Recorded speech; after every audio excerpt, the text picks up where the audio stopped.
Hi, everyone. It's your godmother of horror again. This offering is 10 horror anthologies you should be watching.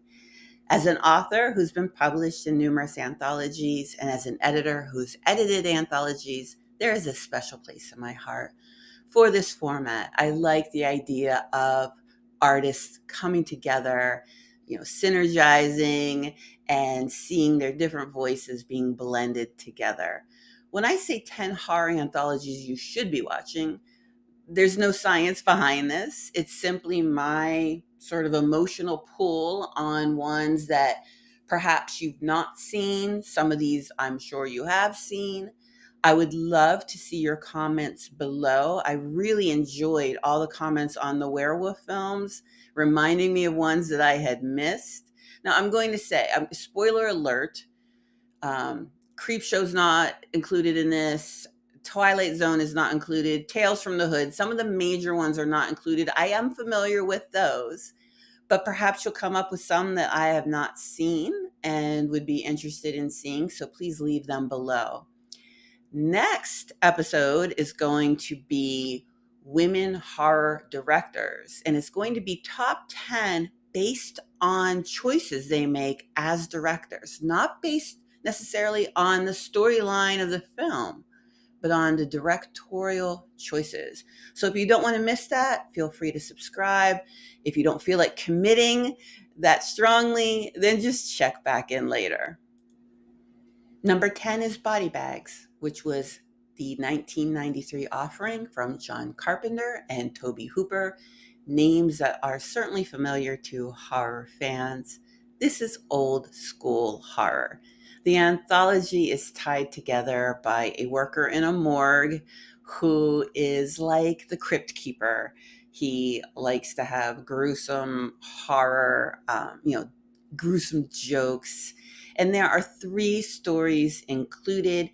As with most anthologies, it's a little bit of a mixed bag. With this film, you know those word puzzles that are a lot of letters and you're supposed to pick out the words from them? This film is pick out the celebrities. There are a lot of big names in this film, a lot of names that in 1993 would kind of be, cresting down from their big hits in the 80s, but still it makes it a lot of fun to watch, to try to pick them out. So Body Bags, again, has three stories. The first one is called The Gas Station, and I know this one is a popular one amongst horror fans. It's about a woman who's working the overnight shift at a gas station and she's being stalked. And it is creepy. It's well done. It's very tense. The second story is Hair, which is a silly piece of body horror. It's not scary. The effects really don't hold up so great today, but it stars Stacy Keach and Debbie Harry and Sheena Easton, and it looks like it was a great deal of fun to film.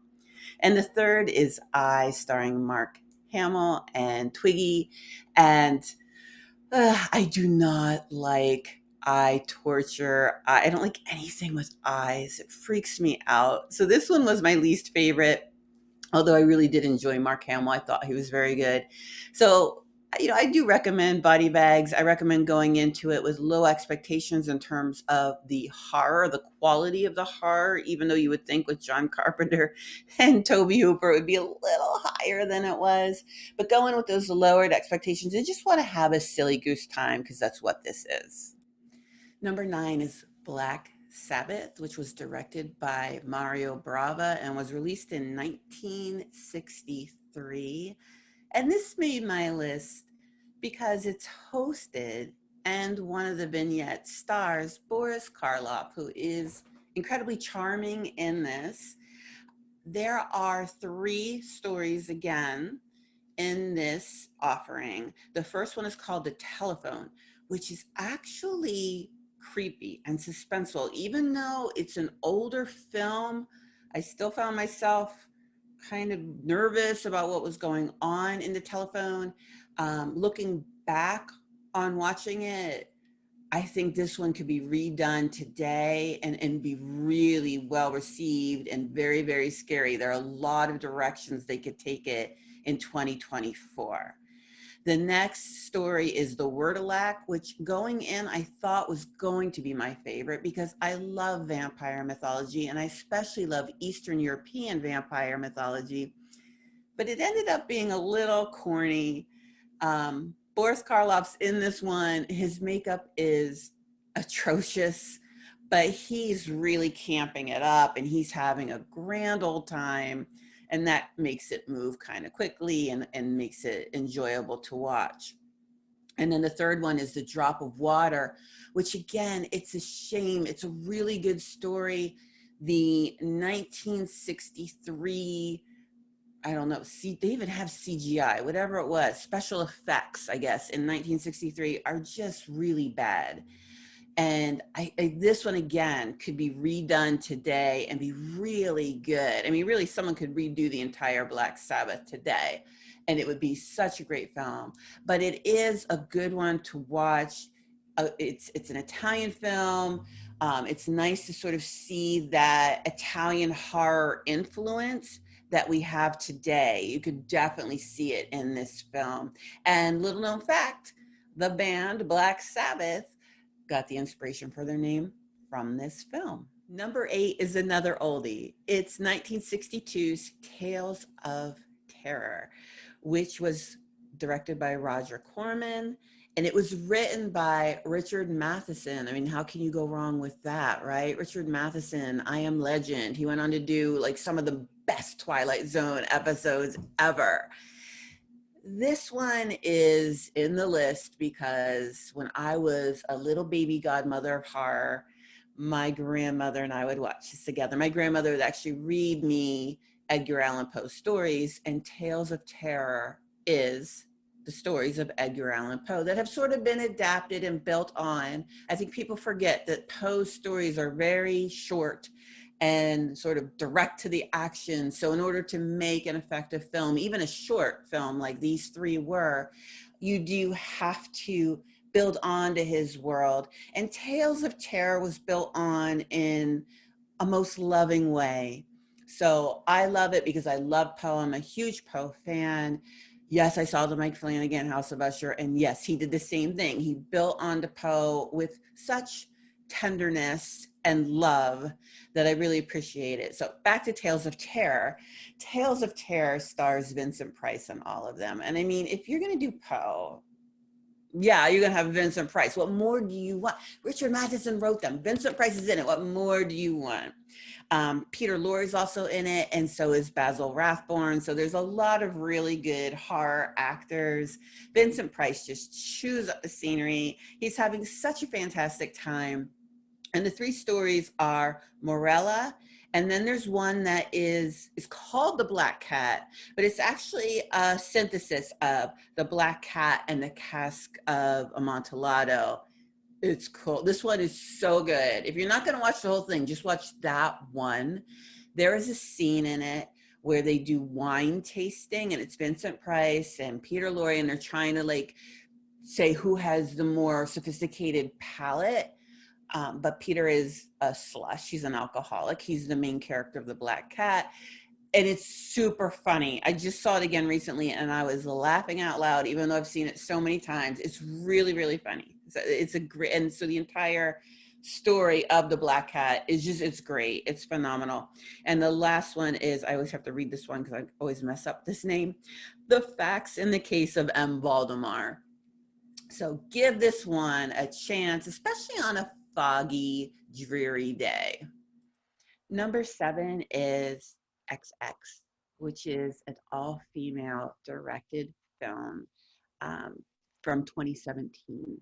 And I have to read some of the directors' names. I apologize, but the directors are Jovanka Vukovic, Karen Kusama, Roxanne Benjamin, and Saint Vincent.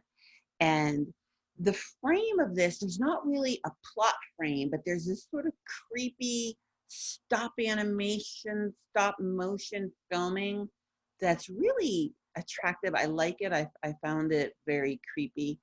But there are 4 stories in this collection, directed by the 4 different women. The first one is called The Box, which is based on a Jack Ketchum story. This one is good, folks. It has some really cool cuts. It deals with this family encounters this man on a train who shows the little boy what's in a box that he has, and after that, the little boy stops eating. And so the film is really about food, and the way it's filmed, the family sitting around their family table, and the table is like lit up and the food is all lit up, and it's, of course, it's all kid favorite food. It's like spaghetti and KFC and, you know, pizza, and he still won't eat, and it's marvelous to look at.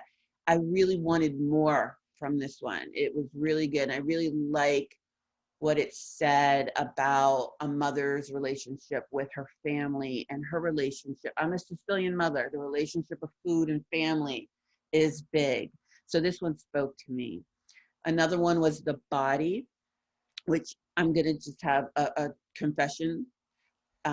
Sheila Vand is in it, and I am absolutely obsessed with her ever since A Girl Walks Home Alone at Night. She doesn't have a huge part in it, but you could throw her in anything and I will watch the hell out of it. I love her. I'm obsessed with her. But it was good, but I don't really remember much except for trying to catch glimpses of her. And then there's Don't Fall, which is a nice creature feature. I like the look of the creature feature, and it's sort of what I wanted Sarah the Bone Woman to be. Even though I enjoyed that film, I wanted the Bone Woman creature to be more explicit and more of a creature like the creature in this one.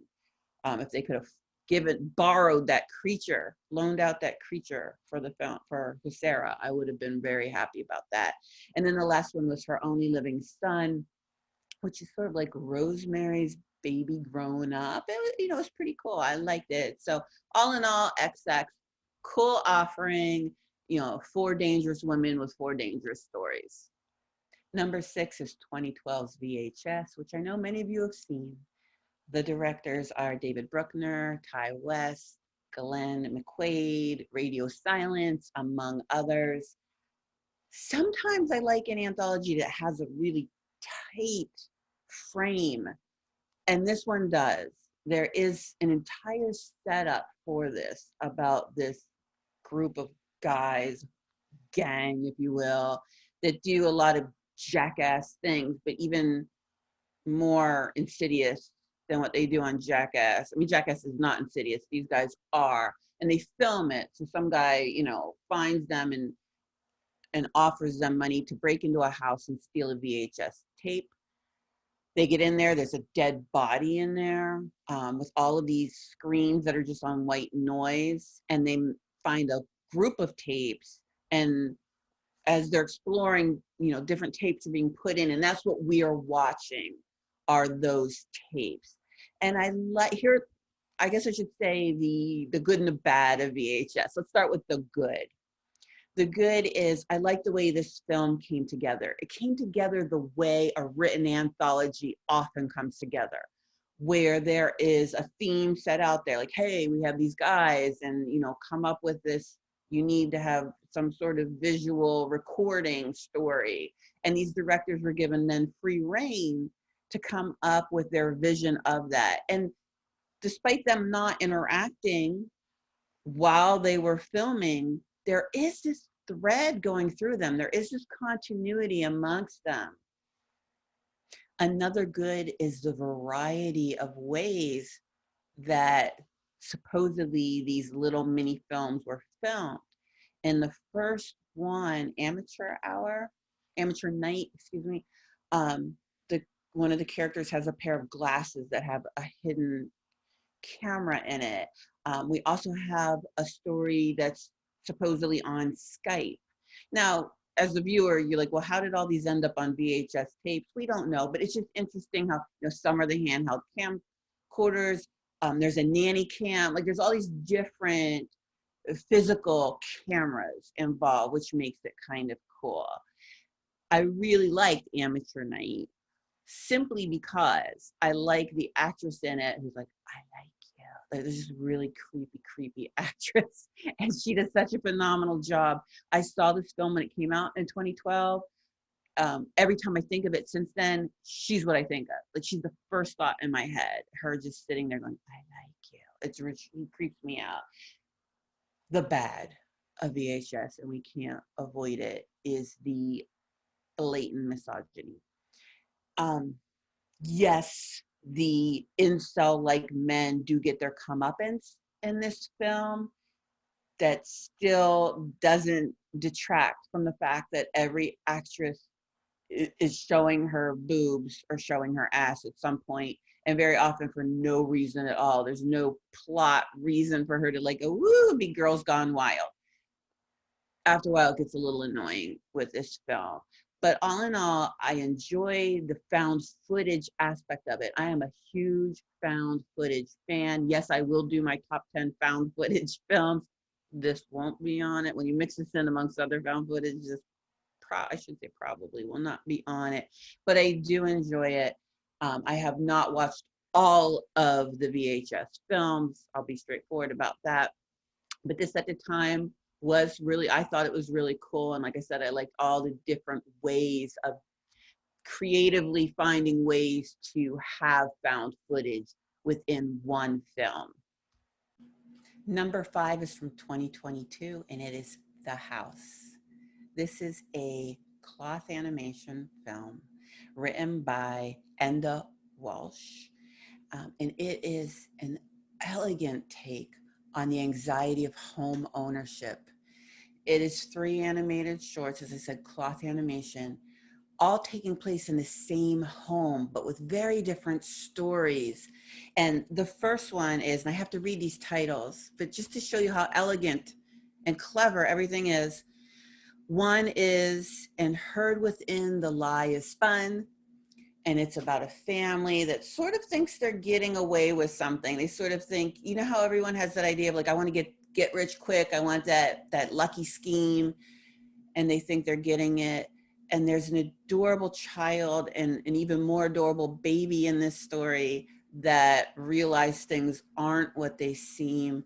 But again, it's about giving your soul over for material wants, like putting those above what really is important and losing yourself in your possessions. It's really well done. It's really a very creepy story. The second is The Lost is Truth That Can't Be Won. And it's about this fox who is a contractor of a home, and he's obsessed with fixing this home to the point that he sacrifices everything else in his life. It's all about this home. And then this creepy, weird couple comes along, and they're like beetles or bugs or worms or something. They're, I don't know, aphids. There's something horrible. And they come and they're like, "We want to buy your house." So he's so excited someone wants to buy the house. So he lets them in. They end up squatting and becoming really a huge threat to this house. And then the third one is Listen Again and Seek the Sun. And this is about a homeowner who has renters.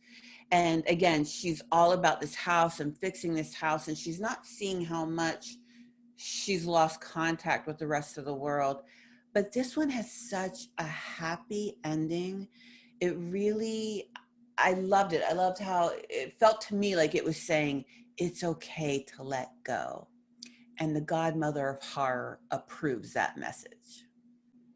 Number 4 is Tell Me a Creepy Story from 2023. And yes, I did do this during my October month of 2023 horror films. So I won't bore you by repeating everything. You can certainly go back and watch that again, go back in the Wayback Machine and find that one on my YouTube channel.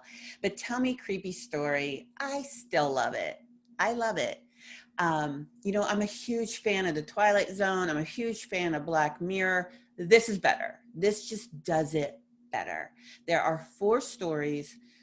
There's barely a line of dialogue in the first 3, which I know drives people insane, but I really got sucked in by that. And then the 4th one, there's a ton of dialogue. So it's this really nice contrast.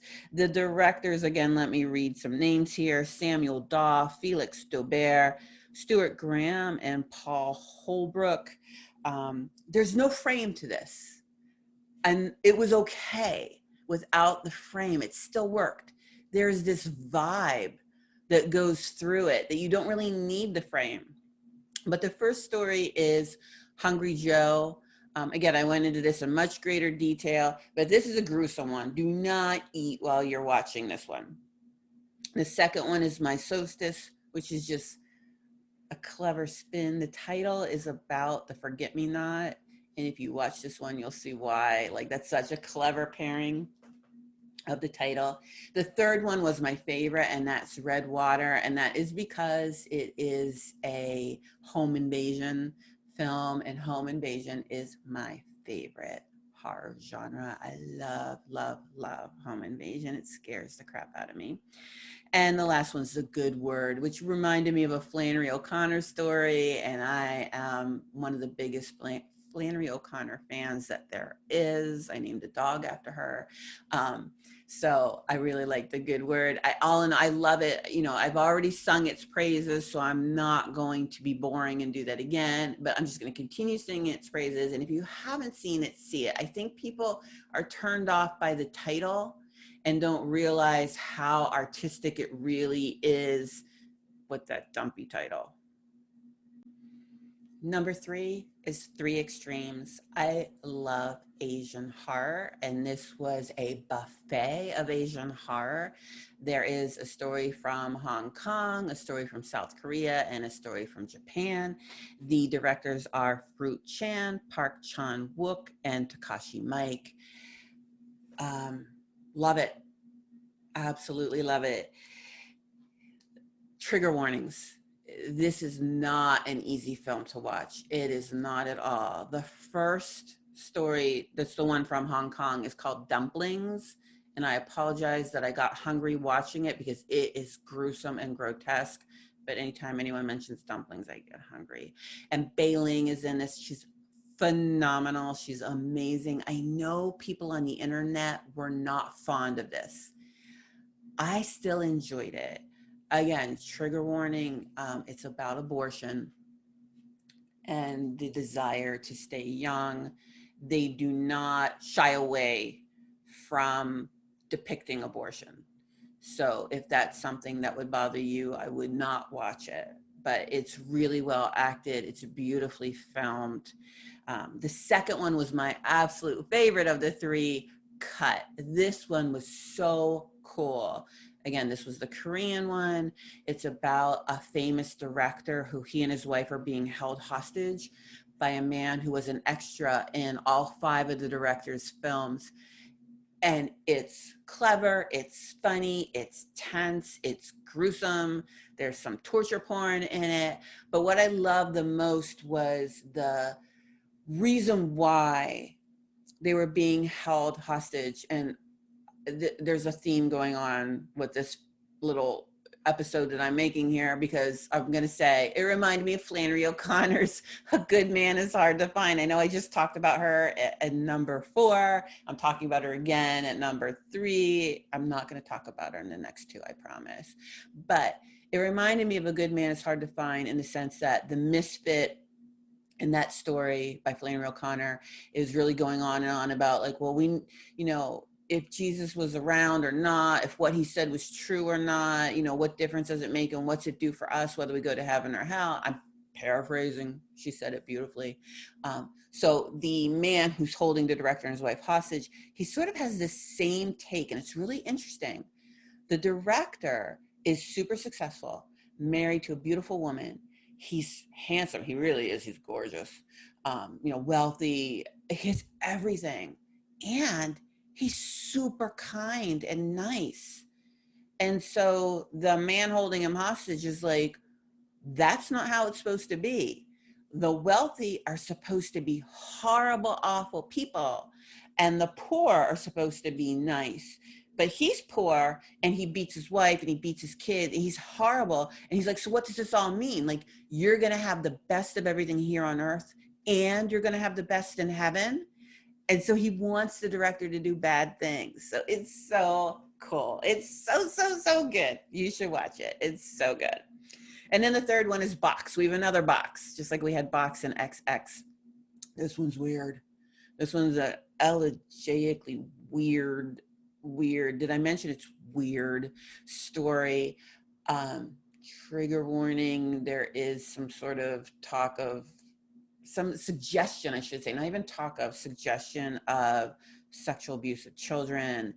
But it's about these twins who were circus performers. I mean, need I say more? Twins who are circus performers, and then a great tragedy befalls them. And it's wild. It's a wild one. Not my favorite of the three. Again, Cut was my favorite, but certainly interesting enough to keep my attention. Number 2 is Asylum. No, not the American Horror Story Asylum. This is the one from 1972, written by Robert Bloch. What more do you want? It's written by Robert Bloch. Oh my God, so kooky and good. The director is Roy Ward Baker, and this one has a frame that's so cool.